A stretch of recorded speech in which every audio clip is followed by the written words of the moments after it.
Hi, this is Corrinne Surratt. I'm doing the book talk for Read 3302. The book I chose was David Litchfield's The Bear and the Piano. I discovered this book, I believe it was during spring semester of last year, and I immediately fell in love with it, so much so that as soon as I finished reading it, I went and read it to my two daughters and ordered it on Amazon. And this will be in my classroom library. It's a younger children's literature book, but the message that it conveys was just so powerful. The ending of the story quite literally took my breath away. I was not expecting it to end the way that it ended. And it touched me at a very deep level.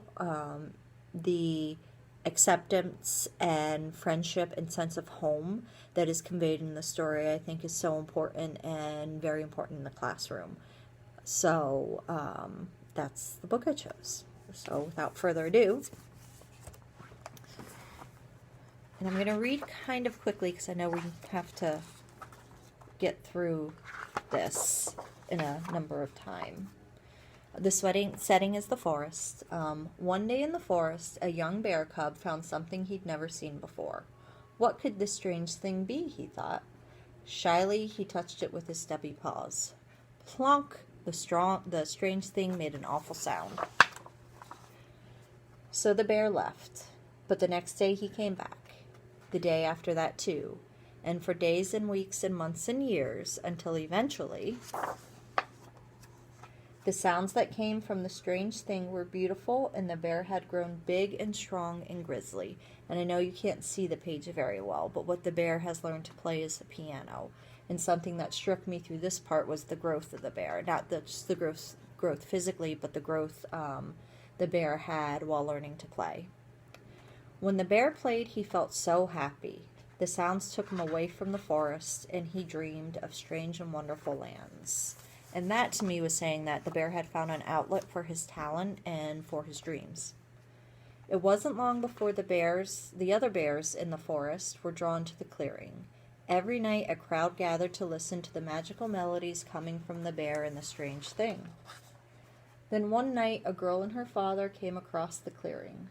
They told the bear that the strange thing was a piano, and the sound it made were music. Come to the city with us, they said. There is lots of music there. You can play grand pianos in front of hundreds of people and hear sounds so beautiful they will make your fur stand on end. The bear knew that if he left the forest, the other bears would be very sad. And here's where the internal struggle comes in for the bear. Expectations of his friends versus trying to fulfill his dreams. And that I think can strongly be related to a lot of children where, they want to be in good with their friends or be popular, and that goes up against maybe something they wouldn't normally do, things of that nature. So that part kind of conveyed that to me. So due to time, I'm not going to read the entire book, but the bear goes away with the people, and he becomes very, very famous in the city. And he wins all these awards, and his music goes platinum, and he plays for sold-out houses, but he becomes very homesick.